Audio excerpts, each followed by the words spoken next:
10 ವರ್ಷ ಶಿವರಾತ್ರಿ ಪ್ರಾರಂಭ ಮಾಡಿದಂತ ಸಂದರ್ಭದಲ್ಲಿ ಇಷ್ಟು ದೊಡ್ಡ ಮಟ್ಟದಲ್ಲಿ ಈ ನಮ್ಮ ಕ್ಷೇತ್ರದಲ್ಲಿ ಅಹೋರಾತ್ರಿ ಜಾಗರಣೆ ಕಾರ್ಯಕ್ರಮದಲ್ಲಿ ಒಟ್ಟಾಗಿ ನೋಡುವಂತ ಭಾಗ್ಯ ಈ ಶಿವರಾತ್ರಿಯ ಕಾರ್ಯಕ್ರಮದಲ್ಲಿ ಆ ಭಗವಂತ ನನಗೆ ಕೊಟ್ಟಿರ್ತಕ್ಕಂಥ ಒಂದು ಆಶೀರ್ವಾದ, ಒಂದು ವರ ಅಂತ ಹೇಳ. ಯಾಕೆ ಮಾತು ಹೇಳ್ತೀನಿ ಅಂದ್ರೆ, ಇಷ್ಟು ಜನ ಮತದಾರ ದೇವರುಗಳನ್ನ ಒಟ್ಟಿಗೆ ನೋಡುವಂತ ಭಾಗ್ಯ ನನಗೆ ಸಿಕ್ಕಿದೆಯಲ್ಲ, ಇದಕ್ಕಿಂತ ಇನ್ನೇನ್ ಬೇಕು? ಸತತವಾಗಿ 4 ಬಾರಿ ಶಾಸಕನ ಮಾಡಿದ್ದೀರಿ. ಬಹುಶಃ ಈ ಜನ್ಮದಲ್ಲಿ ನಿಮ್ಮ ಋಣ ತೀರ್ಸೋದಕ್ಕಾಗೋದಿಲ್ಲ.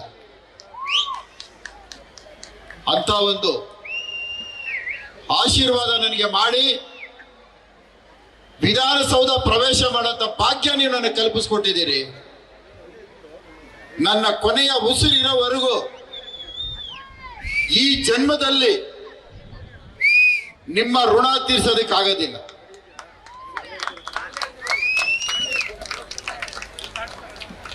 ನಾವು ಶಾಶ್ವತವಲ್ಲ, ನಮ್ಮ ಹೆಜ್ಜೆ ಗುರುತುಗಳು, ನಮ್ಮ ಸಾಧನೆ, ನಮ್ಮ ಕೆಲಸ ಇದು ಶಾಶ್ವತವಾಗಿರುತ್ತೆ. ಇದನ್ನ ನಾವು ಆಲೋಚನೆ ಮಾಡಬೇಕು. ಇದನ್ನ ನಾವು ಆಲೋಚನೆ ಮಾಡದೆ ಜೀವನದಲ್ಲಿ ನಾವು ಸ್ವಾರ್ಥಕ್ಕೋ ಲಾಭಕ್ಕೋ ಅಧಿಕಾರದ ದಾಹಕ್ಕೋ ಬದುಕಿದ್ರೆ ಆ ಭಗವಂತನ ಹತ್ರ ಲೆಕ್ಕ ಇರುತ್ತೆ. ಜೀವನದಲ್ಲಿ ನಾವೇನಕ್ಕೆ ಬಂದಿದ್ದೀವಿ, ಎಲ್ಲಿಗೆ ಬಂದಿದ್ದೀವಿ, ಏನು ಕೆಲಸ ಮಾಡ್ತೇವೆ, ಆ ಕೆಲಸದ ಹೆಜ್ಜೆ ಗುರುತುಗಳು ಬರಬೇಕು. ಇವತ್ತು ಪಾಪ ಕೆಲವರು ಪಾಂಪ್ಲೆಟ್ ಕೊಟ್ಬಿಟ್ಟೋಗಿದ್ದಾರೆ.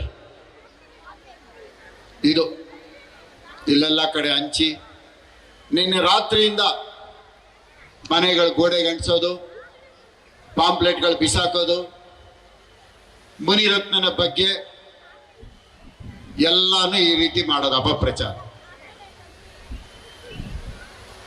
ಇದನ್ನ ಹಂಚೋವ್ರಿಗೆ ಒಂದು ಮಾತು, ಹಂಚಿಸಿದವ್ರಿಗೆ ಒಂದು ಮಾತು, ಇದಕ್ಕೆ ಪ್ರೋತ್ಸಾಹ ಕೊಟ್ಟವರು, ಕುಮ್ಮಕ್ ಕೊಟ್ಟವರು ಅವ್ರಿಗೊಂದು ಕಿವಿ ಮಾತು. ನೀವು ಸಂಪಾದನೆ ಮಾಡತಕ್ಕಂಥ ಜನ ಒಳ್ಳೆಯ ಸಂದೇಶನ ಕೊಡಿಸುವಂತ ಜನನ ನೀವು ಸಂಪಾದನೆ ಮಾಡಿಲ್ಲ.